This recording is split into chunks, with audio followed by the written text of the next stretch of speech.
Thinking of buying a brand new home? Well, hang on to your hard hat because there's a lot that builders won't tell you if you don't know to ask. Well, hello, this is Wendy Pinnell, and today we're going to talk about these 6 burning questions you need to ask before buying a new construction home. First off, just how long is it going to take them to build those amazing amenities they're promising? For example, let's talk about the Venetian in Salina.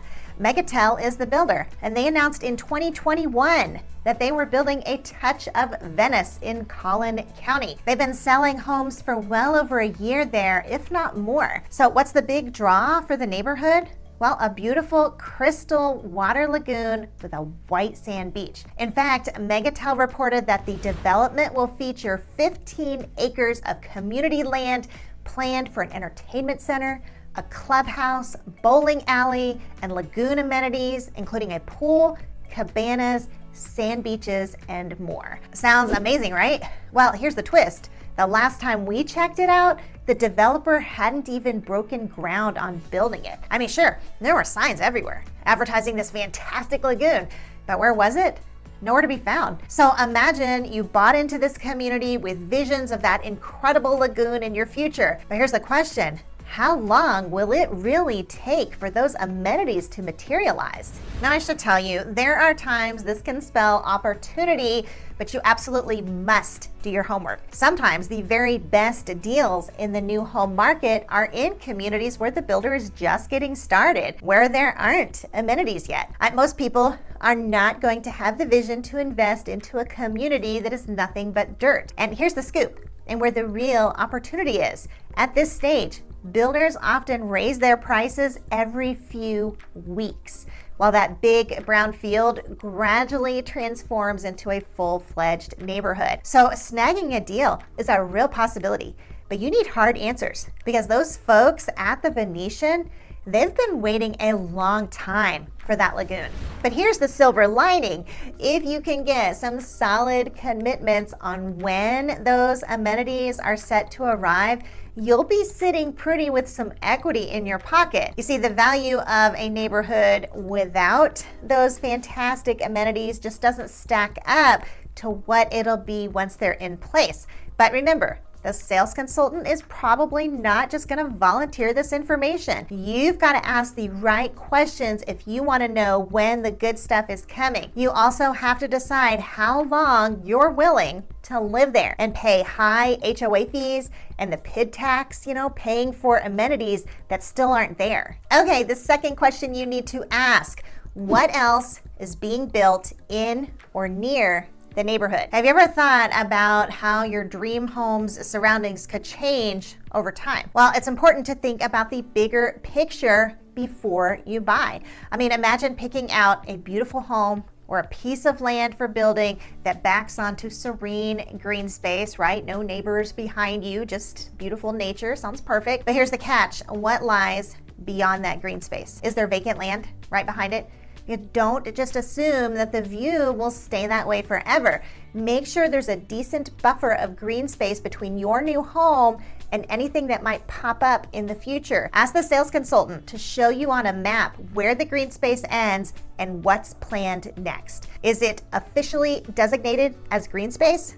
Or could it potentially become something unexpected like a daycare center? Or picture this, you buy a luxurious home and suddenly a low-end budget builder starts building affordable houses in your neighborhood. You've just lost your median sales price and high-end property value. I mean, that's a curveball you wouldn't have seen coming. So you want to be asking about what's not there yet. And I'm talking about within the neighborhood as well as what's immediately surrounding it. The surrounding land isn't the only factor to watch out for either. Think about how close you are to nearby roads and freeways. And remember, we're talking about what you may not necessarily be able to see right now. You might be looking out at the road thinking, that's not that bad. But what if it's going to be expanded on both sides? What if it's going from 2 lanes to 4 lanes? Think about how much more noise there would be. Kent Pratt says when you're pricing the property from a seller's perspective, if you're on a busy road, it is going to somewhat devalue the property versus a house on an interior lot that doesn't get that traffic noise. It's kind of like the difference between a house with beachfront views and the house across the street without the view. All right, noise pollution makes a difference to property value. Now, here's another scenario you might not think about. What if an entire neighborhood of rental homes is being built next door? Now, these are sometimes called horizontal apartments because pretty much they all look the same. All right, it essentially looks like you're driving past barracks. All right, these are build to rent communities and they are popping up everywhere. In a nutshell, this is where a builder constructs single family homes that will not be sold, but they'll be rented as a part of a whole rental community. And I'm telling you, these are not at all aesthetically appealing to drive by because they all look the same. So think about what that might do to the value of your shiny new home built in a nearby development. I mean, could that impact your home value? Oh, absolutely. When you're in the process of choosing a community, take the time to find out about any vacant land or upcoming developments nearby, right? So what's the zoning? Is it currently for sale? Is it approved to build on? And if so, who are the builders and what types of homes are they planning to build?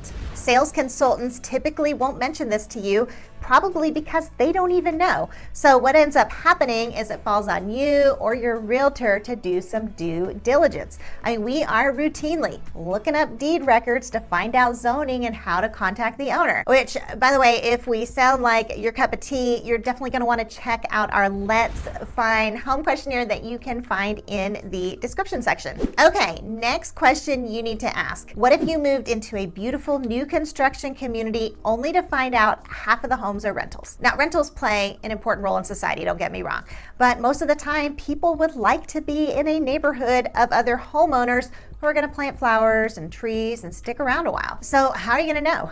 Well, you're going to have to ask. When it comes to new construction communities, it's the developers who call the shots on how many homes can be purchased as rentals. They will typically have quantitative restrictions. It's common for them to have a rule of 10 a month or maybe just 5 or even none at all. But then again, you can have neighborhoods where there are no restrictions whatsoever. Now, it doesn't just stop with the developer. During the construction phase, the developer will make quantitative decisions, but you also want to dig deep into the HOA restrictions. You'll often find preferences spelled out in the HOA rules. They might say things like, you must live in your home for a year before renting it out, or any potential tenant has to get a nod from the HOA board. So if moving into a neighborhood that is primarily owner occupied is important to you, ask the questions. First, you want to find out from the developer how many homes they're allowing to be sold as rentals. And then you also want to take a good look at those HOA docs because the developer, they're not going to be around there forever. Okay, so we've talked about the neighborhood and we've talked about your neighbors, but now let's talk about your actual home. As the buyer, you have to be methodical and precise on understanding what's included and what's an upgrade. And builders don't make this easy. They can be very different in what they include in your new home as standard features and what they offer as upgrades. I mean, this is especially noticeable when you look at the materials and features they provide. Kimberly Mackey, founder of New Homes Solutions, says, when shopping for a builder, it's important to understand what is included in the base price for the plan you like, or you could end up spending thousands more to add the options and features you want. So what can you do?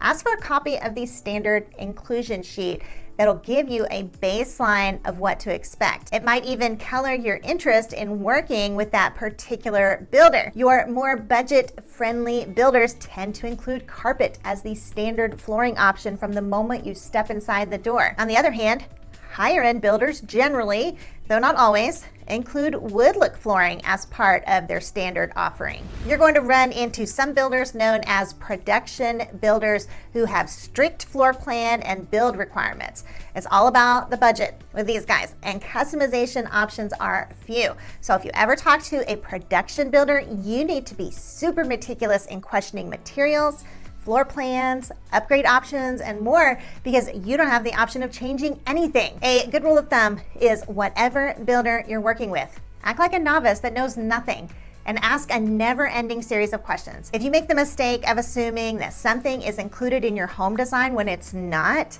you can end up with some ugly issues during the construction process. Now, here's just one example. Venetian sells higher-end homes in the Dallas area. If you shop their homes, they're going to try to sell you an $800,000 house that doesn't even come with a separate tub in the master bathroom. In contrast, you have some affordable builders such as Antares Homes that will include a tub at no additional cost. Now, what does this tell you? Well, clarity is king. Now, I have to tell you this, many builders in Dallas feature parts of their design centers right within their model homes. You don't even have to drive to a separate center to find the upgrades. They're like right there at your fingertips. So here's your game plan. When you walk into a model home, ask the sales consultant to walk you through the home and show you what's standard and what's not. I mean, I am talking about everything from baseboards to flooring, to cabinets, to door hardware, to light fixtures, even whether or not the glass in the master bathroom is frosted. A well-informed sales consultant will have those answers. And don't stop at the house either. You want to ask questions about the outside of the home and yard as well. Also, like I mentioned earlier, ask if they have a list of standard features. If they have an on-site design center, take a look at that as well. This is going to allow you to see upfront what's included in the standard package and what falls under the category of an upgrade. Well, now that you know what's included, let's get down to the business of how much this is going to cost you. And this is one question the builder may flat out refuse to answer. What you have to know is how much have buyers been paying for this house? Now, if you think about it, that buyer who snagged that new home just before you, chances are they could have paid less for it. If you ask the builder how much buyers have been paying for the same exact home, they're probably not going to tell you. I was recently in a situation like this in McKinney. The subdivision was so new that there weren't any closed homes on the MLS. So I asked the sales consultant if we could get a list of their sold homes, and she flat out told me no. She said it wasn't any of my business and they would charge what they want to charge. Now, take Lennar Home Builders as an example. They have very low, generally 1-star ratings. On their website, they claim their sales consultants are top-notch and that you don't need a realtor. But have you ever wondered why they say that? Well, here's the deal. Buyers without realtors often end up paying more for their homes. Why is that, you ask? Well, they're in the dark about what a home is truly worth because Texas is a non-disclosure state. The value of a home is determined by past sales. Unless you have a realtor in your corner, you won't have access to that information. And don't expect the builder to provide it. Instead, you'll be relying solely on the word of the sales consultant to tell you what the home is worth. Now, let me share a real-life example. We recently had clients in Fort Worth who were getting a bit of a shock when their appraisal came in lower than expected. They were working with a lender who wasn't affiliated with the builder, and the square footage turned out to be smaller than we thought. So we asked the sales consultant if they had any off-market sales data we could send to the appraiser. You want to know what we found? Well, at least 10 cases where buyers had paid more than our client. The point is, when buyers venture into the new home market without a realtor, they're left in the dark about what previous buyers shelled out. And again, guess who isn't going to spill the beans? Yeah, the builder. Now, I want to talk to you about a situation we recently had that was really sobering. Here's the thing. You need to be asking the question, what will my monthly payment really be? Now, hear me out. The lender will provide you with a loan estimate and a closing disclosure. But I just had a situation where our buyer's closing disclosure had the land value of the property taxes. Now, let me explain. When you buy new construction, it is very common for the taxable value to be based on the land alone. It's just a timing thing. The following year, the tax assessors will catch up to the fact that now there's actually a house on that piece of land and the value is going to go up in a massive way. Well, our buyer was looking at her proposed monthly payment and thinking, you know, those property taxes look pretty manageable at like $50 a month. But here's the kicker.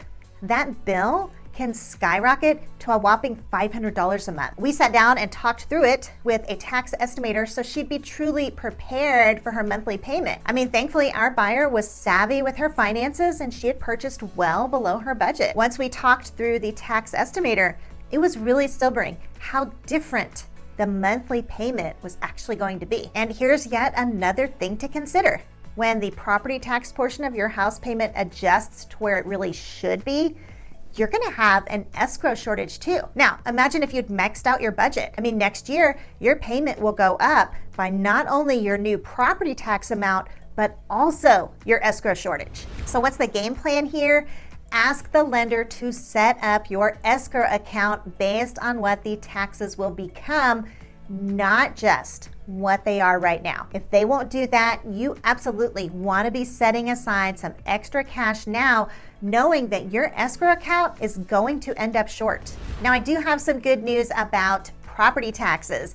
Texas actually just approved a massive property tax cut that will be retroactive for the entire year. I made an entire video about it that you can watch right here. In the meantime, Wendy out.